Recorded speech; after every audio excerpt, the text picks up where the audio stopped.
سورہ ابراہیم کی آیت نمبر 7، سورہ ابراہیم کا دوسرا رکوع اور 13ویں پارے کا 14واں رکوع۔ اللہ رب العالمین نے ارشاد فرمایا وَإِذْ تَأَذَّنَ رَبُّكُمْ، اور یاد کرو جب تمہارے رب نے سنا دیا، لَإِن شَكَرْتُمْ لَأَزِيدَنَّكُمْ، کہ اگر احسان مانو گے تو میں تمہیں اور دوں گا،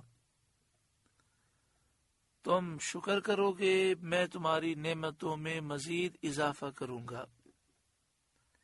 اس آیت سے معلوم ہوا کہ شکر سے نعمت زیادہ ہوتی ہے۔ شکر کسے کہتے ہیں یا شکر کی اصل کیا ہے؟ آدمی نعمت کا تصور اور اس کا اظہار کرے، یعنی آدمی نعمت کو نعمت مانے اور اس کا اظہار کرے کہ اللہ نے مجھے نعمت دی ہے۔ شکر کی حقیقت یہ ہے کہ اللہ کی نعمت کا اس کی تعظیم کے ساتھ اعتراف کرے، یعنی اللہ تعالی کی تعظیم بھی بجا لائے اور اس بات کا اعتراف کرے کہ ساری نعمتیں میرے رب نے مجھے دی ہیں، اور نفس کو اس کا عادی بنائے، نفس ایسا عادی ہو جائے کہ بس ہر وقت وہ اللہ کی نعمتوں کو یاد کرتا رہے اور یہ اسی تصور میں ہو کہ میرے رب نے مجھے یہ دیا، میرے رب نے مجھے یہ عنایت فرمایا۔ یہاں ایک بڑا پیارا نکتہ ہے، وہ یہ ہے کہ بندہ جب اللہ تعالی کی نعمتوں اور اس کے طرح طرح کے فضل اور کرم اور احسان کو تصور میں لاتا ہے تو اس طرح وہ اللہ کے شکر میں مشغول ہو جاتا ہے۔ جب وہ شکر کرتا ہے تو نعمتیں اور زیادہ ہوتی ہیں اور بندے کے دل میں اللہ تعالیٰ کی محبت بڑھتی چلی جاتی ہے۔ یہ مقام بہت بلند و بالا ہے۔ اس سے اعلیٰ ایک اور مقام ہے کہ نعمت دینے والے رب کی محبت یہاں تک غالب ہو جائے کہ دل کو نعمتوں کی طرف التفات باقی نہ رہے، اس کی توجہ نعمت کی طرف ہو ہی نہیں۔ تو پہلے انسان نعمتوں کو یاد کرتا ہے، شکر کرتا ہے، اس سے اللہ کی محبت بہت بڑھ جاتی ہے۔ پھر محبت کا وہ غلبہ ہوتا ہے کہ دل پھر نعمتوں کی طرف توجہ نہیں کرتا، صرف اللہ کی محبت میں گم ہوتا ہے۔ یہ مقام صدیقوں کا ہے۔ اللہ تعالیٰ اپنے فضل سے ہمیں شکر کی توفیق عطا فرمائے۔ اللہ نعمت عطا فرمائے، اس نعمت کے بعد انسان گناہ کرے، اس نعمت کو اللہ کی نافرمانی میں استعمال کرے، نعمت کے موقع پر گناہ کرے، تو ایسا شخص اللہ تعالیٰ کا ناشکرا ہے۔ آج ہمارے یہاں بڑا عجیب ماحول ہے کہ مثلا شادی کے موقع پر اتنے گناہ کیے جاتے ہیں۔ جو گناہ کر رہا ہے، جو نافرمانی کر رہا ہے، وہ ناشکری کر رہا ہے۔ جب بھی نعمت ملے، شادی کا موقع ہو یا اور کوئی موقع ہو، اللہ تعالیٰ دولت عطا فرمائے، اللہ تعالیٰ صحت تندرستی عافیت دے، تو انسان کو چاہیے کہ گناہ نہ کرے اور شکر بجا لائے، فرما برداری کرے، تو انشاءاللہ نعمتوں میں مزید اضافہ ہوگا۔ وَلَئِن كَفَرْتُمْ إِنَّ عَذَابِي لَشَدِيدٌ، اور اگر ناشکری کرو تو میرا عذاب سخت ہے۔ وقال موسیٰ، اور موسیٰ نے فرمایا، ان تکفروا انتم ومن فی الارض جمیعا، اگر تم اور زمین میں جتنے ہیں سب کافر ہو جاؤ، اگر تم سب کے سب کافر ہو گئے تو نقصان تم خود اپنا کرو گے اور تم ہی نعمتوں سے محروم رہو گے۔ فَإِنَّ اللَّهَ لَغَنِيٌّ حَمِيدٌ، تو بے شک اللہ بے پرواہ سب خوبیوں والا ہے، تم اللہ تعالیٰ کو کچھ بھی نقصان نہیں دے سکتے۔ أَلَمْ يَأْتِكُمْ نَبَأُ الَّذِينَ مِنْ قَبْلِكُمْ قَوْمِ نُوحٍ وَعَادٍ وَثَمُودَ، کیا تمہیں ان کی خبریں نہ آئیں جو تم سے پہلے تھے، نوح کی قوم اور عاد اور سمود، والذین من بعدہم، اور جو ان کے بعد ہوئے، لا یعلمہم الا اللہ، انہیں اللہ ہی جانے کہ وہ کتنے تھے، جاءتہم رسلہم بالبینات، ان کے پاس ان کے رسول روشن دلیلیں لے کر آئے،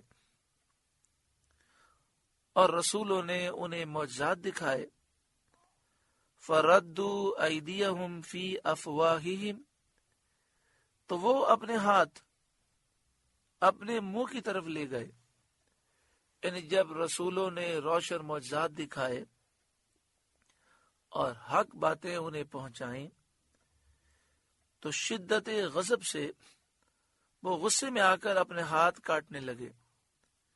یہ بات حضرت عبداللہ بن مسعود رضی اللہ تعالیٰ عنہ نے فرمائی کہ یہ اس کی تشریح ہے۔ حضرت عبداللہ بن عباس رضی اللہ تعالیٰ عنہما نے فرمایا کہ انہوں نے اللہ کی کتاب سن کر، حق کی بات سن کر تعجب سے اپنے منہ پر ہاتھ رکھے، مطلب یہ کہ انہوں نے انکار کیا اور اپنے ہاتھ اپنے منہ کی طرف جو لے گئے، یہ انکار کا ایک انداز ہے اور انکار کا اظہار ہے۔ وقالو، اور وہ بولے، انا کفرنا بما ارسلتم بہ، ہم منکر ہیں، ہم نے انکار کیا، ہم منکر ہیں اس کے جو تمہارے ہاتھ بھیجا گیا، وَإِنَّا لَفِي شَكٍّ مِّمَّا تَدْعُونَنَا إِلَيْهِ مُرِيبٍ، اور جس راستے کی طرف ہمیں بلاتے ہو اس میں ہمیں وہ شک ہے کہ بات کھلنے نہیں دیتا، یعنی انہوں نے رسولوں سے کہا کہ آپ ہمیں ایمان کی طرف، اطاعت کی طرف بلا رہے ہیں، ہمیں یہ باتیں سمجھ نہیں آتی، ہمیں اس میں شک ہے، حالانکہ وہ معجزات دیکھ چکے تھے، ان کے دل سمجھ چکے تھے کہ یہ سچے نبی ہیں۔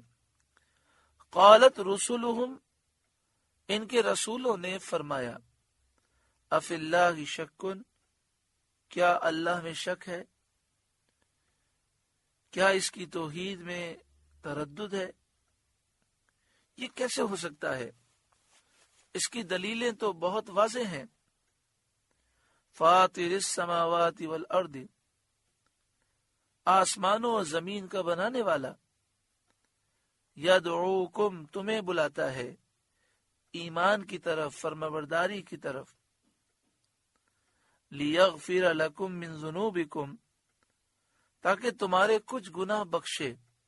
اور سوال یہ ہوتا ہے کہ جب کوئی کافر مسلمان ہو جاتا ہے تو اس کے سارے گناہ معاف ہو جاتے ہیں، لیکن یہاں فرمایا گیا لیغفر لکم من ذنوبکم، تاکہ تمہارے کچھ گناہ بخشے۔ تو مفسرین فرماتے ہیں کہ جب تم ایمان لے آؤ تو اللہ تعالیٰ تمہارے کچھ گناہ بخش دے گا، اس لیے کہ اسلام لانے کے بعد پہلے کے گناہ بخش دیے جاتے ہیں سوائے حقوق عباد کے، اور اسی لیے کچھ گناہ فرمایا۔ یعنی ایک کافر اگر مسلمان ہو جائے تو سارے گناہ اسے معاف ہو جائیں گے، لیکن جو اس نے حقوق العباد میں کوتاہی کی ہے، مثلا کسی سے قرضہ لے کر پیسے اس نے دبا لیے ہیں، اس طرح کے معاملات ہیں، تو وہ معاملات اسے کلیئر کرنے ہوں گے اور بندوں کے حقوق ادا کرنے ہوں گے۔ اس سے معلوم ہوا کہ حقوق العباد کا معاملہ کتنا سخت ہے۔ بس لوگ یہ سمجھتے ہیں کہ ہم نے اتنے فراڈ کیے، اتنا حرام کمایا، اتنا لوگوں کو لوٹا، اتنا ظلم کیا، اتنے لوگوں کے پیسے قرض کے طور پہ لے کر دبا لیے، اب ایک حج کر لیں ہم جنتی ہو جائیں گے۔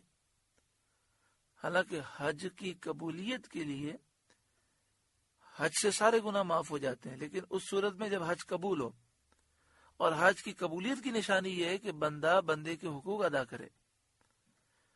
وَيُؤَخِّرَكُمْ إِلَىٰ أَجَلٍ مُّسَمًّى، اور موت کے مقرر وقت تک تمہاری زندگی بے عذاب کاٹ دے۔